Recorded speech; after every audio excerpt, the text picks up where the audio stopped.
IVM.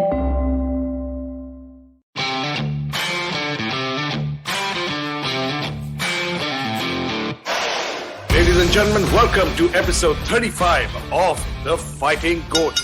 My name is Arjun Chipalkatti, aka Mystic Chips, and I'm joined by the one and only Superhuman Somesh Kamra.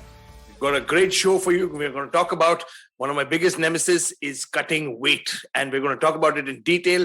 We're going to see how difficult it or easy it is for fighters all around the world. Different rules, different organizations, different sports. Apart from that, we're going to tell you about the week, and not to mention talk about the upcoming banger of the card, where both me, Mystic Chips, and Somesh Kamra will be live in the Sony studios starting at 10:30 p.m. this Saturday, 30th of October. Lots more to come. Let's come back after a quick commercial break. We'll be right back after these messages. Hey everybody, it's been a great week on the IVM Podcast Network. On Cyrus Says, Cyrus is joined by music composer and YouTuber Yashraj Mukherjee. They talk about his journey, viral music, and a whole lot more. On Advertising is Dead, Varun speaks to Ankit Vyas from Oxfam India about how the increased privatization of education over the years has led to severe inequality. On The Wire Talk, Siddharth is joined by Professor Gil Verniers. They discuss his years of research on politics in UP, especially in the run-up to the elections. On Tere Mere Raaste with Keshav, hear all about the Haveli in which great Urdu poet Ghalib lived. On the Talarate Kannada podcast, Pawan is joined by Pratilipi Kannada's Akshay Balagere to talk about how Indian language writing and reading is changing in the digital era. Do follow us on social media. We're IVM Podcast on Twitter, Facebook, Instagram, and LinkedIn. And remember, if you're enjoying this show or any of other shows for that matter, please do tell a friend. And finally, we'd like to thank our sponsors this week, Cred, Bank of Baroda, Quarter, CoinSwitch Kuber, Slay Coffee, Intel, Kotak Mahindra Bank, and Oxfam India. Thank you so much for making this possible. Welcome back to the Fighting G.O.A.T. You're listening to Arjun, aka Mystic Chips, and the Superhuman Kamra. Mr. Kamra, it's so good to be back, man. Namaste, doston. Namaste. But why you slurring and all of that? I think the Bombay studio is not working for you. The Bombay studio is not working for me, and plus I saw ghar pe chuha tha. Now I'm not, dude. Like listen, now I have pet peeves. I don't mind if there are two guys waiting to kick my ass. Take care for a fighting chance. But chuha and all is a little too much, yeah. There's a rat in your house. Marathi culture, in Marathi culture, they say actually seeing a mouse is a good omen. It is true. Is it? Yeah, because any specific reason why? At the foot of the Ganpati statue, if you always notice a Ganpati idol, there's always a little mouse. Absolutely. And so when they say if you see a little mouse in your house, it's Anglavata. It's good. It's good for the house. Very nice. So that's a positive. I hope you have some modaks right there. But this time I think he stole fish from your house. Yeah, I know. Seriously, what kind of mouse is this?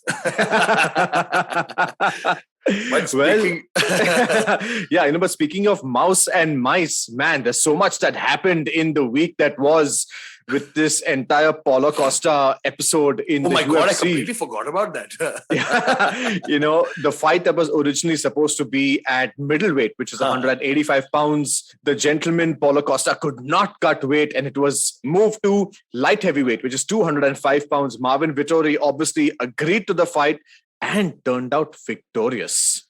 Yeah, and how badass was that? It was badass. And remember we spoke earlier, we explained that it is actually in one of the highest stats of significant shots were landed in the fight between Max Holloway and Calvin Kattar. Yes. And these two boys in light heavyweight history have landed for the first time almost a similar amount of strikes in their fight. Wow. Because that's what the stats, it was almost 400 strikes between the two of them.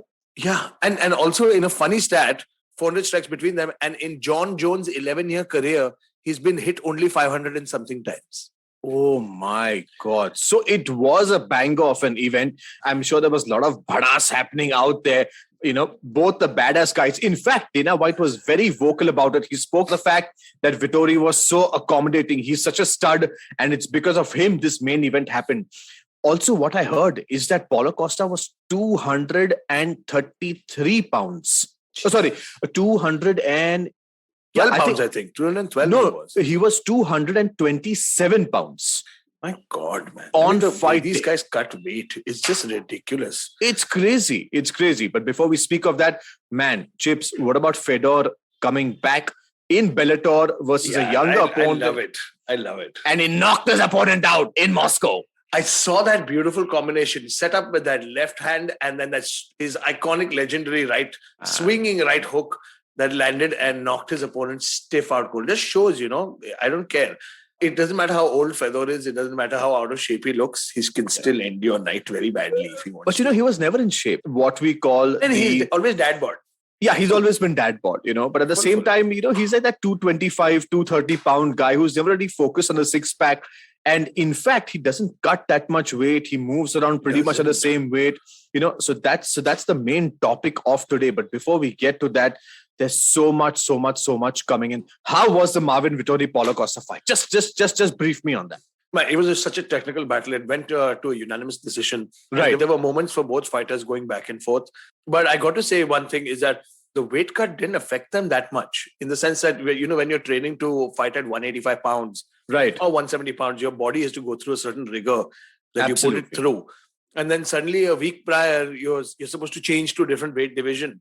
Now, we'll get into it into detail separately in our next segment, but it showed that he had managed that change very effectively. Right. So, which goes to show, I think both these boys aren't, obviously when you're fighting at 185, you're cutting down. Right. But I think they're comfortable. They seem more comfortable in that 200 plus weight class, Well, absolutely. Because what I believe is that Marvin Vittori was 204 or 205 pounds on fight day. He came day. on the money, yeah. And Paula Costa on fight day was 227 pounds. Man, that's mental. It's mental. I mean, I can just imagine that Vittori must have been cutting down from about 200 to 205. Correct. To come to 185. Right. And while he was cutting down, he must have stopped around the 195 mark saying, wo karne wala nahi hai. Might as well come back up. Correct. So he's fighting at literally his natural weight class. And I think, because of all the new stringent rules that have been put into place, more and more fighters are finding it comfortable to fight at their own weight classes. Well, it's also healthier for the fighter. Agreed. Costa looked better. He definitely looked better. He was, he went the 5 rounds. He was really aggressive. He had the strikes. He had the power. He had the cardio. He had all of that, and we've seen it in the past, when the IV ban came into the picture, a lot of fighters actually moved one weight class up, but again, more to speak about that on the other side of the break. But man, the week was, we also had a strongman enter MMA. Oh, yes. Not to mention, oh my God. Mariusz Pudzianowski is a 5-time, strongman champion. And it's, the kind of power these guys have is great to watch, with the Atlas ball lift and the deadlifts and everything. Right. And we've always said that this perhaps does not translate to mixed martial arts. Because it's different, MMA is different. Hands move differently, power is used differently. Right. But he was so wrong. Well, but is there something about MMA that is attracting all these guys into the sport? Because we're seeing a lot of people that are transitioning from other sports, from NFL, from soccer, from all these sports, and they're actually trying their hand at MMA. It's good, man. It's good. I think there's a lot of fighters that are training seriously to come in. But also in the week that was, we forgot to mention, there were a couple of boxers which have come out saying that, against the new announcement now that Logan Paul is going to be facing Mike Tyson in February of 2022. And I was in shock because I'm like, I firstly props to Logan Paul, man. You're stepping in with one of the most vicious killers of the 80s. And it's, I don't know what's going to happen, to be honest. But there were a lot of boxers who came out and said that, I don't know why people are treating the sport like a joke. Because you won't go into a Formula One car and just won't get up and go into a Formula One car and try to drive the car. You won't survive. Right. You won't go to the field of playing cricket, into international test cricket, and you'll get screwed. You can't just get up and do that. Right. Same thing with any major sport on that professional level. So what makes people think that they can get up and get into boxing? Well, is this some kind of amalgamation between the WWE and professional sports? Is it like something in the middle where there are professionals who are way past their prime coming back and trying their hand with YouTubers and stuff? Because I do believe Jake Paul is also fighting Tyson Fury's brother. Yes, Tommy Fury. Fury. And that's happening in December. So, I don't know, man. I really don't know. I mean, is there a new segment that has been created where it's not the fake WWE, it's not the real MMA or boxing, it is somewhere in the middle? I don't know. See, the thing is, I just went for that event 2 weeks back to the Middle East, Dubai. Right. We saw some exhibition matches. Now, that I'm okay with because those are both fighters are not fighters. They're both exhibition fighters. Correct. So they're doing their own exhibition fight, but it's not like a 5-time world champion taking on somebody else, Correct. There's Correct. no mismatch as such.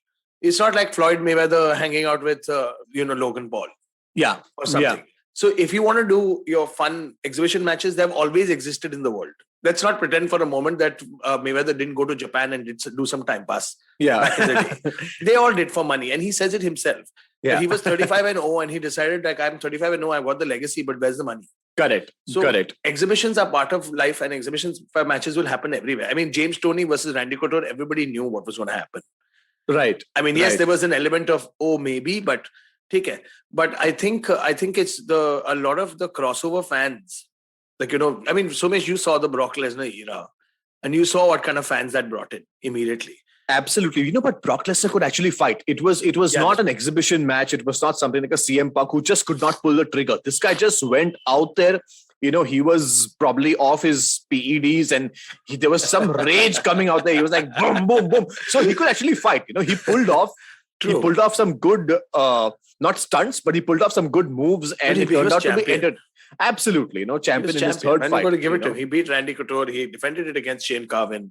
Yeah, he beat Frank Mir, and then he lost to Cain Velasquez. Yeah. And but I got to give the internet some points, man. When CM Punk said he was retiring from the world of MMA, people had written like another legend lost to the sport, gone too soon. The internet is damn cruel, yeah. But it takes some guts to really get into the octagon and do what these guys do. It really is. I mean, like, it's brutal. The sport is brutal, but the fans and the internet is even more brutal. Dude, but tell me something. How heavy is your art, man? I mean, India versus Pakistan, dude. To be honest, I was very, very disappointed at that moment. But when I went to bed and got up in the morning, I was like, see, we got to lose at some point. It can't be like 100-year career and we never lose. And see, to be honest, 1992 to 2021. That is the streak. It's more like an obituary. That 1992 to 2021. But at the same time, see, the boys played well, and man, we can't take anything away from the Pakistan cricket team. No, they did a great job. Afridi, that ball he bowled to Rahul was just unplayable. Unplayable. Couldn't do anything about it. Shaheen Afridi turned out to be the game changer where he took, these early wickets. And, see, to be honest, it's a sport. So who plays well wins, and unfortunately it was not our day. I know. As it was not for a lot of Fedor's opponents that Fedor also won. Absolutely. And Pudinovsky's opponent and of course for Paulo Costa, which seems to be wrapping this week. I mean, apart from that, they had a couple of announcements. The buzz for UFC 267 is electric. Unbelievable. Unbelievable. It's just one of those cards where everybody's just holding themselves together and praying, saying, please, kuch na ho. Please do not do anything anymore. Absolutely. Don't walk to the sauna alone. Don't sit down on the couch next to the pool alone. Absolutely. Don't try to walk and take steps because please, kuch injury nahi ho. Please. Well, those are very brutal comments. But what is more brutal is the fact of our next segment, that some of these fighters go through the weight cutting process.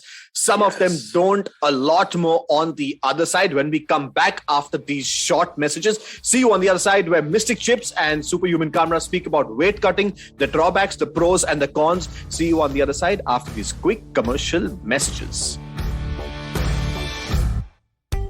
Are you looking for finance products and services that can enhance your personal finance experience? Are you looking for a space to talk about your financial product or service? And are you looking for a crisp talk show where the conversation is all about money? Well, your search ends here. Hi, my name is Anupam Gupta and I'm host of the Paisa Vaisa podcast, and I invite you for the conversation about your personal finance on each Monday on the IVM podcast app or the website or on any podcast streaming platforms. See you folks. Welcome back to the Fighting G.O.A.T. This you are listening to Arjun aka Mystic Chips and the Superhuman Somesh Kamra. We've been talking about all the masti and the fun that happened in the week a few messages of me feeling sorry for the Indian cricket team and of course for all Indians, because you know how internet is now. They went out and started pulling out memes from Mahabharat. Where you know Arjuna getting beat up and stuff, and it was just ridiculous. I mean, guys, look, we love India. Virat Kohli is still a man. He might look like a god, but he's still a man. Yeah, and sometimes humans lose, so it's a sport. So let's not vilify our team for losing one game. It's a sport, man. And अरे World Cup अभी बाकी है. It's the first game. पहला game है. Chill लो, आराम लो. ऐसे नहीं कि round semi-final में हारे, round of 16 में हारे. रुको ना, चालू है. Diwali aa rahi hai, mithai khao, thoda chocolate khao, But the people that cannot eat chocolates are the people who are competing on the fight cards. Yes, ladies and gentlemen, we're going to be speaking about weight cut. Yes, the pros, the cons, who did it well, who's not done it well, what drawbacks it has had, and a lot more. So, Chips, you know what? Tell us first, what is weight cutting exactly? Man, weight cutting is one of the most awful things I've ever seen in the past. I've struggled with it myself, as you know, Mr. Kamra. You come down in weight, you go up in weight. Everybody knows that losing weight is a pitch and a half. But you're perfectly in shape, yeah. For some people, yes. For most people, no. But anyway, my point is that it's always great to remain in shape. And and this is but when we talk about weight cutting for mixed martial arts fighters, is basically trying to achieve a weight limit of a weight category that you're competing in. Say when Somesh was fighting at 70 kilos or 65 kilos, he would usually cut from say about 5 kilos above. So that's about 10 pounds ahead. 10 pounds, yeah. Yeah, he would start cutting down from 10 pounds ahead and then slowly cut down. And the technique is to, you cut out your salt, you cut out your food. Correct. It's basically a systematic dehydration till you reach that weight point. Now, from that point onwards, it becomes an art summation, right? Correct. Honestly. And it's such a difficult thing to do because, when Bharat went, you would be in the best position to do this. Since when Bharat had to cut down, he was fighting at what, feather? So he originally was scheduled to fight at bantamweight, and which is around what, 135, which is 135 pounds. It's about 61 kgs. So he normally weighs in at about 68, 69, but it takes about a proper whole 3 weeks to get that weight down. So how does he start? But how do you start the procedure? Because I've seen things in boxing and I've seen things in MMA as well. But the UFC is one of the biggest organizations. So, they probably do they have a set of guidelines and protocol? So actually they don't. The UFC doesn't have a set of guidelines, which means there are some fighters who are at the top level who cut anywhere from 25 to 30 pounds to come to their weight division. Oh my God, yeah, you're right. Because I remember Anthony Rumble Johnson, who used to be walking around. I mean, if you guys Google him now and then Google him 10 years ago, you will not believe this man used to weigh 80 kilos. I mean, he's easily 130 kilos. Correct. So he was probably about 220 pounds and he used to come all the way down to 170 pounds. He used to almost cut 50 pounds, which is absolutely terrible. So what typically happens is that fighters have started to believe that if they can come down to a lower weight category, there are more chances for them to win because on fight day, they are bigger, they are stronger, they are heavier. However, science has proven that is not true. Well, it is true for that particular fight, maybe, but the long-term repercussions are immense, where there is kidney failure. You could get seizures. Oh my God. In fact, there's a fighter called Uriah Hall in the UFC who had suffered a seizure due to weight cutting. Oh, really? Which fight? I don't remember this. I don't remember which one exactly, but I know that Uriah Hall had suffered a seizure, and that was very, very serious. The fact that also most of the fighters are getting knocked out easily is crazy. Oh, yeah. I remember against Rose Namajunas when Joanna Jędrzejczyk defended her belt. Yeah. And she got knocked out. No, firstly, hang on. I don't want to make excuses for her because a punch is a punch. There's nothing called a lucky punch. Correct. And she landed that shot perfectly. But I think that, when you see a fighter who like Joanna, who has taken so much of punishment in the past. Look, I'm not making excuses. She lost. That's the truth. Correct. She got outclassed by a better fighter that night. But you saw in the rematch when her health was on point, it became a lot more competitive. Absolutely. It came down to one razor thin decision. Absolutely. In fact, it is a scientific fact that extreme weight cutting could really get your body fragile to a level where you would actually get knocked out faster, and there are chances of brain damage. Imagine how serious is that? Yeah, I mean, come on, guys. I mean, do this experiment if you want to understand relatability. Before a good shadi or a holiday festival, like imagine if you're going to Goa for like 10-day holiday, chutti. Yeah. And you know how most families, bachpan mein, we used to say, you're going on holiday now, and now lose weight before you go for holiday. At least mujhe to bola jata tha. But it's the same thing. So where you don't eat, you starve yourself, you're only on water. Yeah. Now imagine how you feel then at that point, and then step in to get into one of the most strenuous 25 minutes of your life. Yep. You're going to put your body on the line knowing you're going to get beat up in that condition. Yep. Tell me how you feel then. And then, it's brutal. It's brutal. In fact, mixed martial arts is the number one sport where the fighters or the athletes cut maximum amount of weight. So there are a number of combat sports, be it boxing, be it judo, be it BJJ. Athletes and combatants cut weight in all of them, but it's an average of 2 pounds, 2.5 pounds, maybe 3 pounds. I've noticed though that there is a balance in seeing between in athletes. When you see taekwondo, you see karate, you see Muay Thai. Muay Thai guys barely cut weight. They don't, because they're shredded. They like to fight where they are. Wrestlers, on the other hand, in wrestling, in competitive wrestling, they cut a lot of weight. Right. To get to categories for their advantages. Right. And we see that the wrestlers who transitioned into MMA are usually the ones who don't have a lot of issues cutting weight. Right. They don't never have issues. And at the same time, I personally believe wrestling is not a sport where you get hit on the head. So I guess weight cutting in wrestling could be a little less, damaging to the fighter. Yeah. But in MMA, what happens when you're constantly getting the strikes on your head? You're getting kicked, getting liver shots and all of that.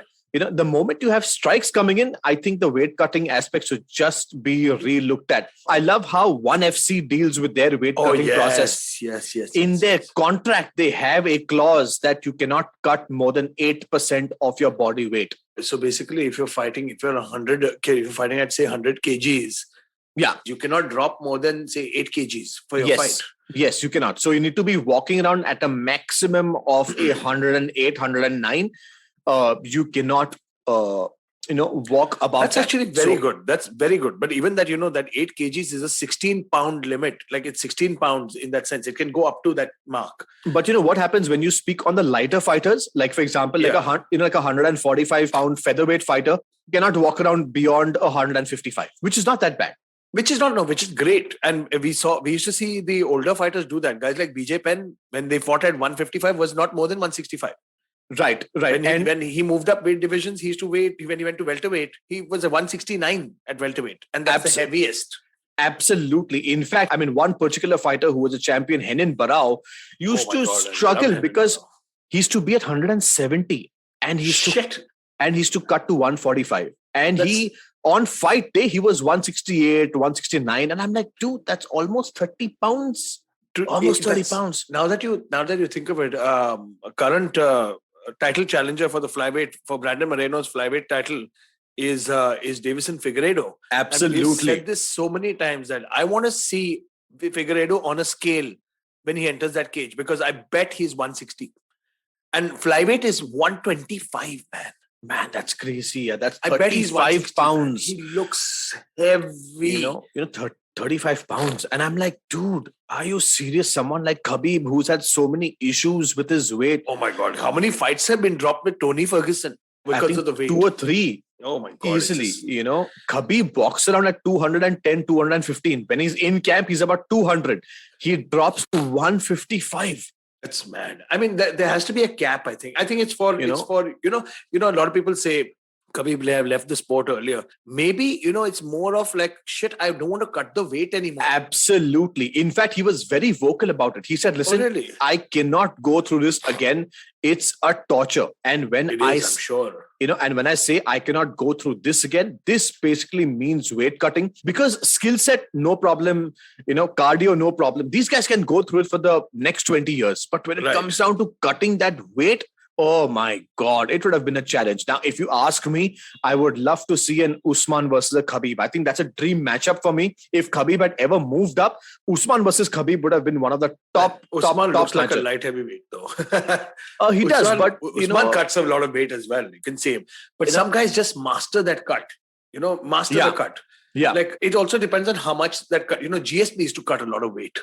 GS cut a lot of weight. John Jones, but then guys like Jones who fight at 205, come in at the 205 limit, are not more than 15 pounds. He's not cutting more than 15 pounds to get there. Yeah, absolutely. See, and 15 pounds, which is say about 7.5, 8 kilos in that 90 kilo, bracket is still okay. But 7.5, 8 kilos in, like a 66 kilo bracket is a lot of weight. It's a lot of weight. If you're going from 93 to 100, you're not that much of a difference. Correct. It's not that much.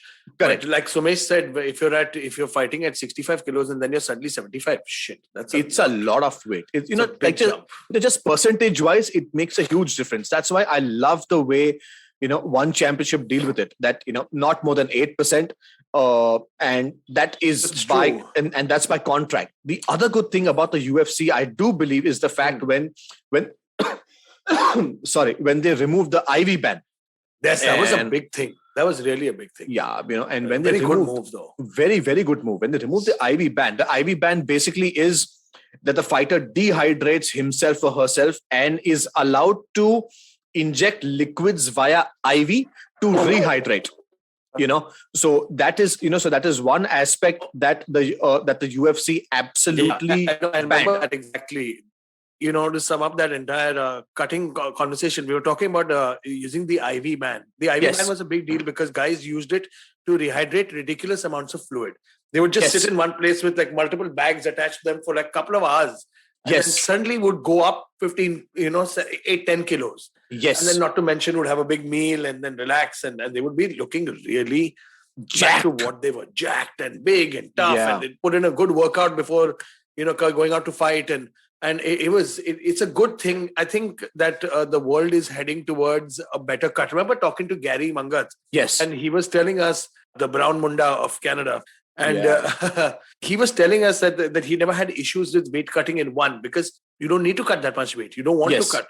Because of the cap, there are a lot of people not misusing it. Absolutely, yes. In fact, when the IV ban came into the picture, the fighters who could not use it just moved up one weight class. And a classic example is Robert Whittaker. There is Anthony Pettis. There is Anthony Smith, Lionheart Smith. He did it. Kevin Lee was another one who just moved up, like a weight class. In fact, Kevin Lee moved up 2 weight classes. Yeah. I think it's a very good thing because we would not see the amazing Robert Whittaker that we see. Yes. Because at welterweight, he was looking drained out.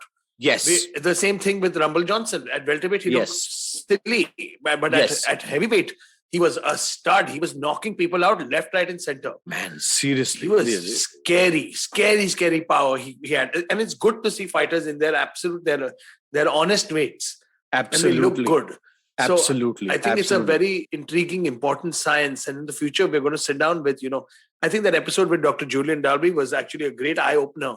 Yes. When he spoke about Conor McGregor's strength and conditioning and his weight cutting program.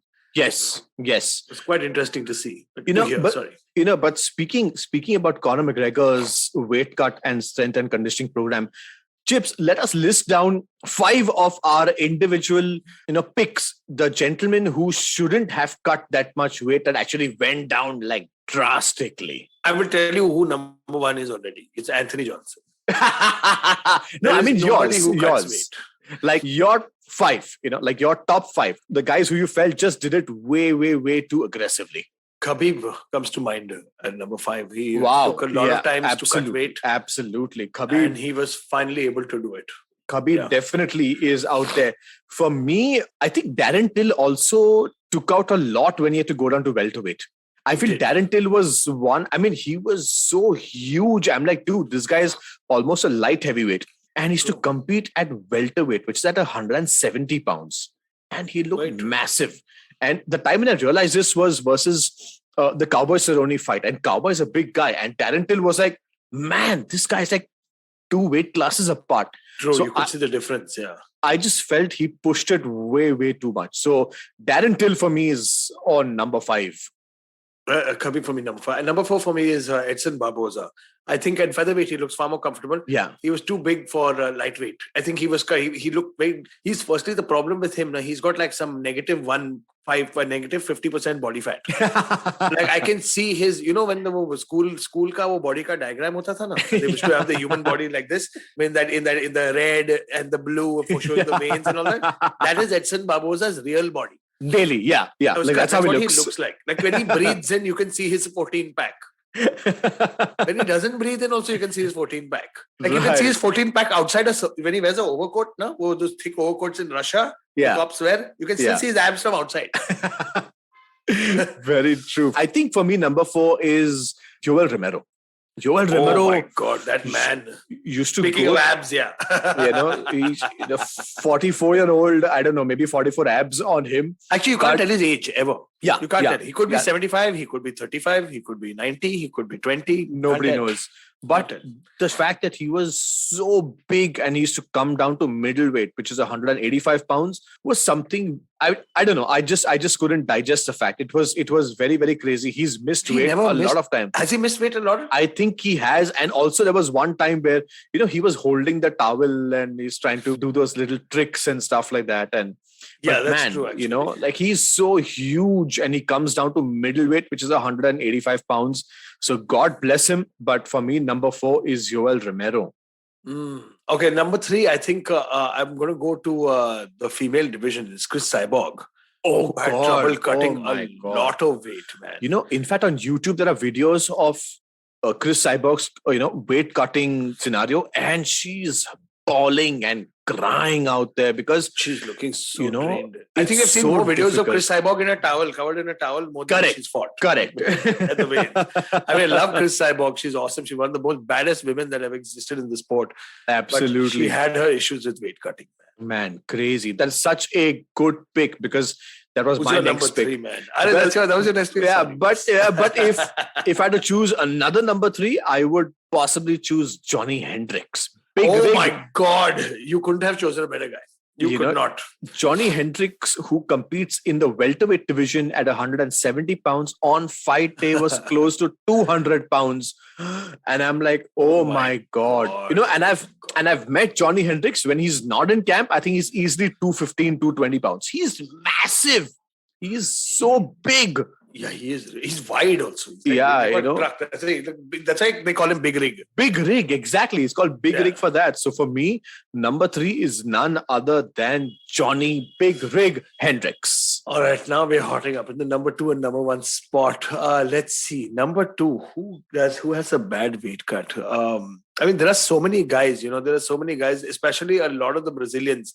Yeah. But I would even say Jose Aldo had his share of bad weight cuts. He did. Absolutely. And I'm so happy now he's fighting at Bantam because he seems to have nailed that weight cut perfectly. I thought he would go up in weight class, but I think he's done something to his diet. He's changed it around.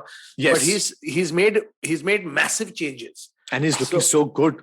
Oh my God, he's looking very good. Now, I don't even want him to go up anymore. And he even said in an interview that he's made it a point, like this is his last leg in fighting. Yes. Because he's 35 something. He's had the amount of years he's put in. He's been fighting since he's 18 years old. Probably he's been probably fighting on the street since he's much younger and training since he was 1 or something. And came out like kicking in the womb only. Yeah. So I think he also said that he's actually a lot closer to his weight class, which is at 135 now. He's probably sitting around 145 max. Absolutely. In fact, that's a spot-on analysis. For me, number 2 could be another Brazilian, the former champion, Henan Barao. I thought had some major issues in his weight cutting. He's just not make the featherweight division. He should just not make it. It used to always be 146, sometimes 147. And that last leg of draining the last drop of sweat from you and just getting the diuretics and the water out and the sauna and the... Oh man, it used to be painful to watch Henan Barao. We see the videos of some of the guys who used to have the elliptical or the exercise, the Aerodyne bike inside the sauna. Inside the sauna. In fact, Henan Barao was one of them. God. He has dropped out of a lot of fights because he just couldn't wake up next morning. He was so dehydrated, so passed out. His body just didn't respond. So for me, number 2 is definitely Henan Barao on this list. And now my number 1 spot is the one and only Anthony Rumble Johnson. He is the greatest who has cut the most weight. He has cut 4 weight classes. Basically, he fought at welterweight. That means you got middleweight, light heavyweight, and heavyweight, 3 weight classes above. And he honestly is a super heavyweight. He's coolly a 265-pound guy now. In fact, my number 1, 2 is Anthony Rumble Johnson, the gentleman who used to cut a lot of weight to make it to 205 pounds. At one point of time was competing in 170 pounds. It's unbelievable. And I was like, is this the same human being? It's not. It's just not, because I think if you look at his whole body and then you compare his head alone, like if you look at Anthony Rumble Johnson's head, it's huge. He's got a very, very big head, and not to mention a body to surround it. Yeah. And he is now looking so good because he's at his weight class. He's at his weight class and he's looking happy and healthy. But there was a time where the kind of damage, the long-term damage on his kidneys to get to that weight. Man, seriously. It would have been heartbreaking for him to go on like this. And I'm so happy he changed weight classes. But there have been fighters who do not cut a lot of weight. One of them, obviously, is our very own Frankie Edgar. And precisely why he's still fighting. He's healthy. Of course, competition level has changed. He's aged. Agreed. But he's still out there. And in fact, it was just very recently that he got knocked out by Brian Ortega for the first time ever in his career. Actually, I think that was his first knockout, and then Sandhagen knocked him out again. But, it's just because competition is like there right now. How long can you be dominant? I mean, nobody can be dominant that long. He was a champion. He was in the lightweight division. He had wars with Benson Henderson, wars with BJ Penn. Yeah. And then eventually the sport has to catch up. But honorable mentions of guys who also have tough weight cuts. One is Davison Figueiredo, the former flyweight champion. He cuts a lot of weight.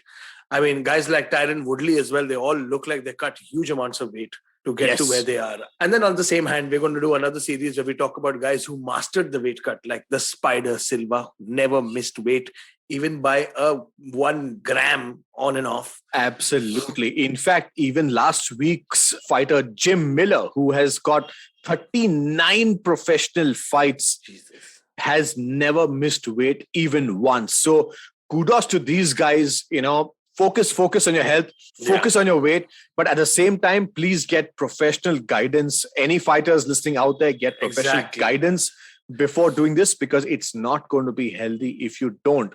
But having said that, we're going to be moving on to our next segment, which is UFC 267, which is live on Sony Television at 11:30 p.m. But before that, we have a 1-hour studio special. Mystic Chips, Sudhi Sachdev, and me, Somesh Superhuman Kamra, are going to be live in the studio at 10:30 p.m. only on the Sony Sports Network. We're going to be talking about that fight and that entire card right here on the Fighting G.O.A.T after this short commercial break. What if you could relive some of the biggest and most public feuds in Indian corporate history? Peer back through the window of time to see who among HUL or Nirma stood on top. Or who was more dominant between Tata Motors and Maruti Suzuki? Tune in with me, Ambi Parmeshwaran. And me, Anupam Gupta, on Bank of Baroda presents The Last Brand Standing, where we talk about 2 brands vying for the top position and what their journeys were. Every Tuesday on the IVM Podcast app or website, or wherever you get your podcast from.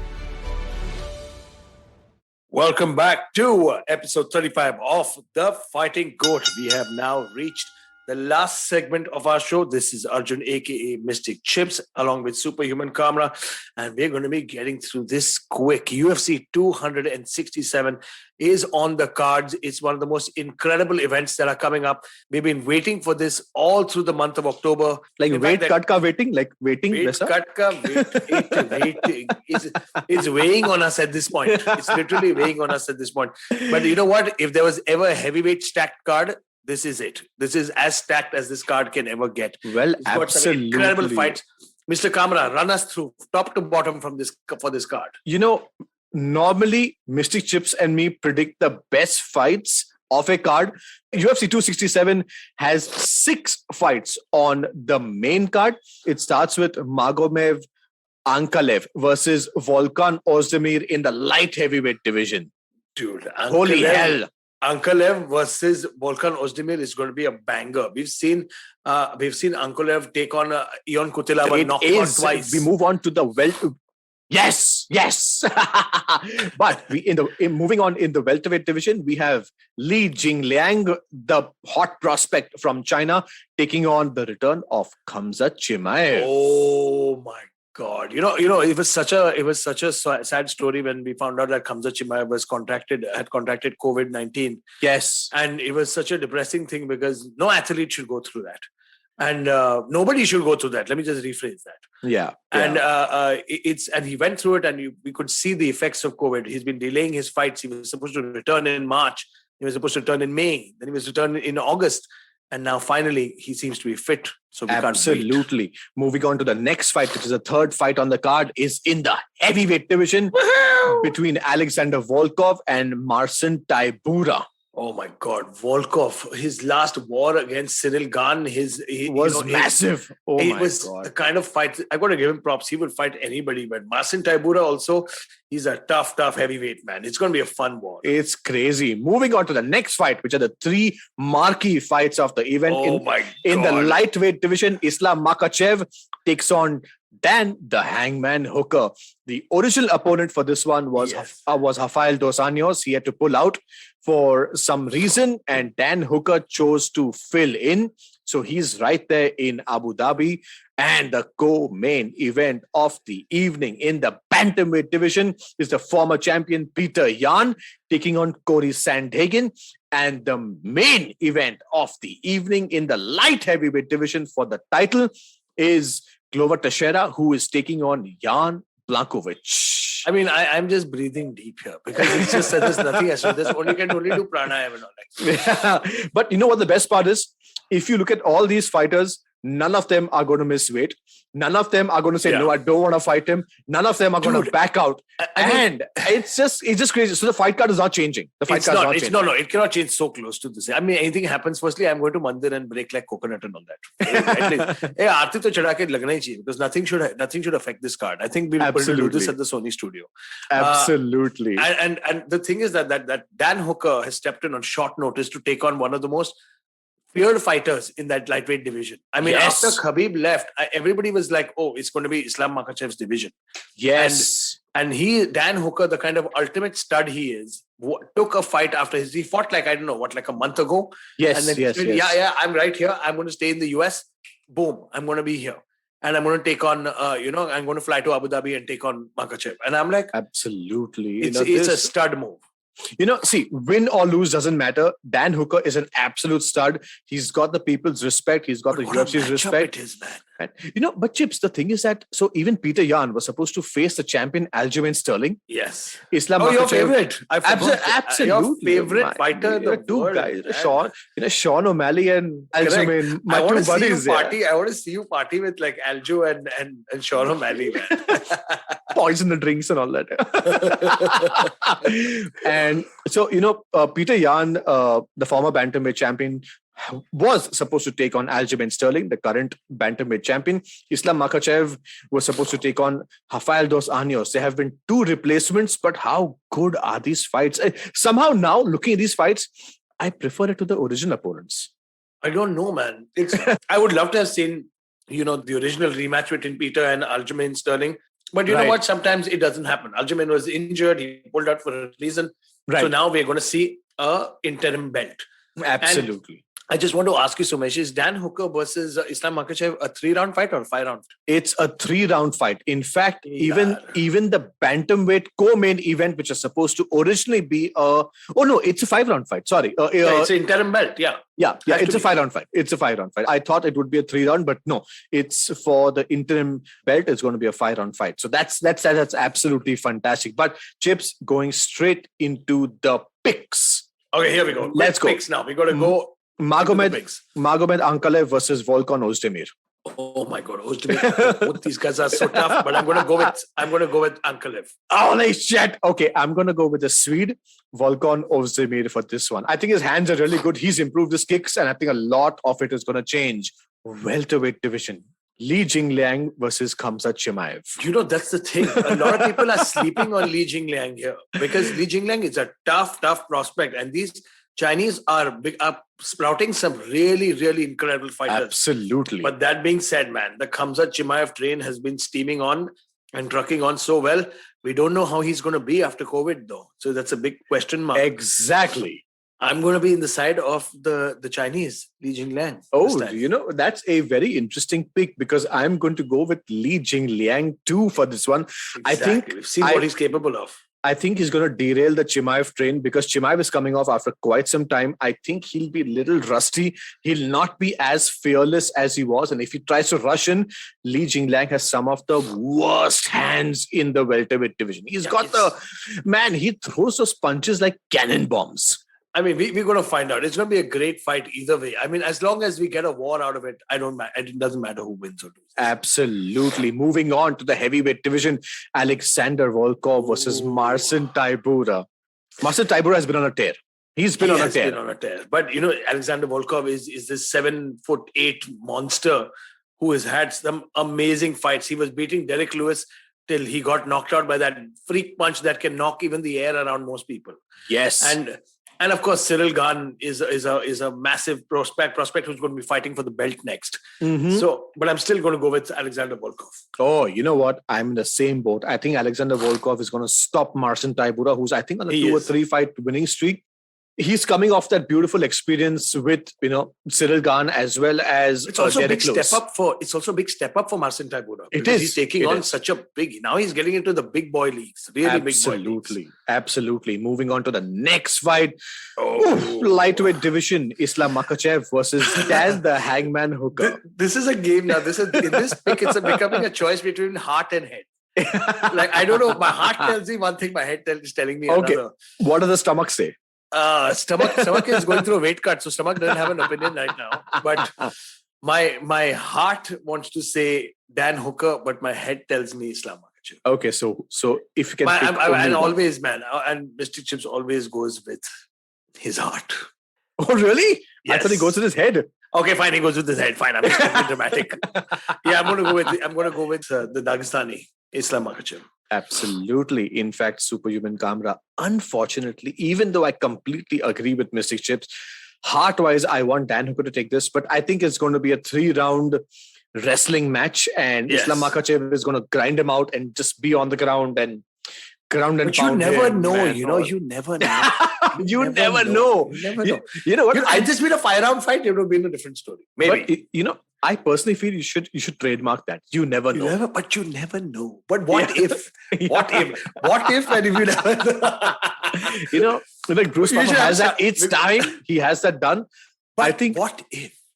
What if? I'm going to start a segment. Mystic Chips. But you never know. But you never know. I think I'm going to do this. I'm going to do a nice 2-minute segment next time. Absolutely. Moving on to the co-main event of the evening in the bantamweight division. It's a 5-round fight for the interim title between Peter Yan and Corey Sandhagen.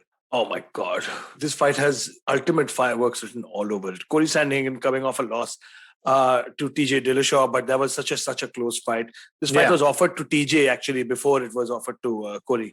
Absolutely. TJ's gone in for surgery now, and Corey said, yes, I'll fight for the interim belt. And Peter Yan is just like, I'll fight anybody. Yeah. Put in front of me. He doesn't matter to him, to be honest. Get me Sterling. He's been so vocal about it. He's been so vocal about the fact, and he said some pretty not very nice things on Twitter. Yeah, he's been nasty off late. Been straight up nasty to him. And he said that, you can't find them. And he said, I'm not repeating it, but my point is that he is waiting for Aljamain Sterling. Absolutely. That's all he's doing. But if you have to make a quick pick between Peter Yan and Peter Yan, he's cut from both the guys are tough, but Peter Yan is cut from a different cloth. Absolutely. So again, Mystic Chips and Superhuman Kamra are in the same boat, but now the main event of this one is of the evening. It's going to be Jan Blachowicz and Glover Teixeira. So Mystic Chips. No, I'm gonna side with the Czech native. Polish native. It's going to be Jan Blachowicz who's going to he's going to retain his belt. Glover, I love him. He's such a veteran of the sport. This is, I think, he's reached a point where this is one of his last shots at the belt. Right. Because he was unsuccessful a couple of years ago with John Jones.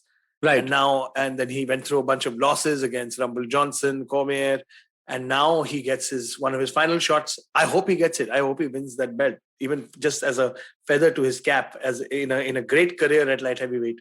Don't count him out. Glover Teixeira is always dangerous, but Jan is on a tear right now. He's got great BJJ. He's got great hands.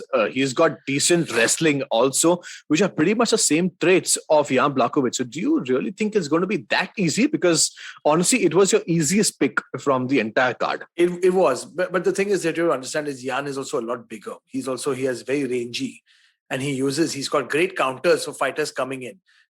Glover has got more of a boxing stance. He tucks his head in very, very well. He's got good defense, but has been knocked out and caught in the past. So that's what gives. And Jan, you give him that 2-3 round window when he starts getting comfortable around the third round. Right. What he did to Dominic Reyes as well. Was he just caught him bang with a combination. And the thing that Glover doesn't have that Jan has is Jan throws a lot of kicks to the body. Of kicks to the body. So this is going to be very interesting, but I'm heading towards Jan Blachowicz. Wow, so honestly, I'm pretty much in the same boat. So Mystic Chips and Superhuman Kamra almost on the same boat, except for the first fight of the evening, which is Margot Ankalev versus Volcan Ozdimir. Yes. Rest of it, we all are pretty much in the red corner, which is Jan Blachowicz, Peter Yan, Islam Makhachev, Alexander Volkov, and Li Jingliang. But you never know, man. But you never know. But if you guys want to win some really exciting prizes, please make your picks. Hang on, Mr. Kamra, stand up. We need to see this. Yes. We need to see this. The Fighting Goat merchandise. The Fighting Goat merchandise is here.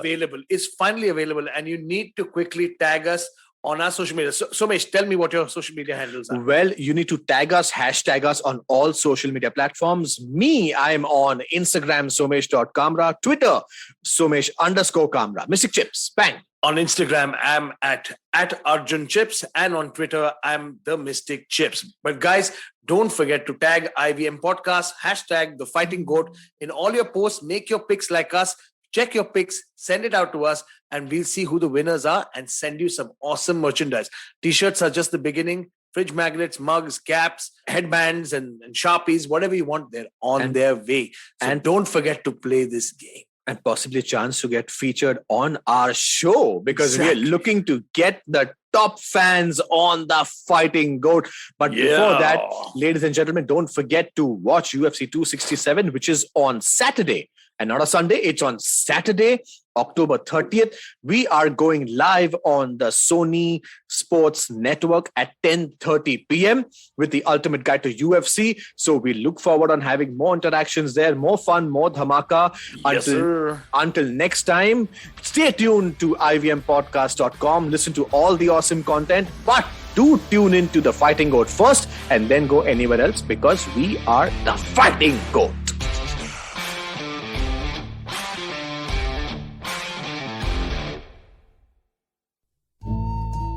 सफर, रास्ते, मंजिल और मुकाम, अक्सर ये हमसे कुछ कहना चाहते हैं, पर हम हैं कि अपनी रोजमर्रा की जिंदगी में इन्हें सुनने से कतराते हैं। नमस्ते दोस्तों, मेरा नाम है केशव चतुर्वेदी और मैं आपको ले चलूंगा कुछ ऐसे सफर पर जहां आपको एक नया नजरिया मिलेगा सफर और मंजिलों को देखने का। आइए इन किस्से कहानियों में डूब जाएं, हर मंगलवार और शुक्रवार। Don't you think that if everyone around you is getting smart, you better be smarter? Hey there, I'm the traveling professor Siddharth Deshmukh, and I'm back with season 2 of my podcast to make you smarter. Smarter with Sid. What's this season's focus about? Well, it's about 10-minute nuggets that will make you stand out at work. It's time to go from smart to smarter. Tune in every Tuesday and Thursday and become smarter with Sid.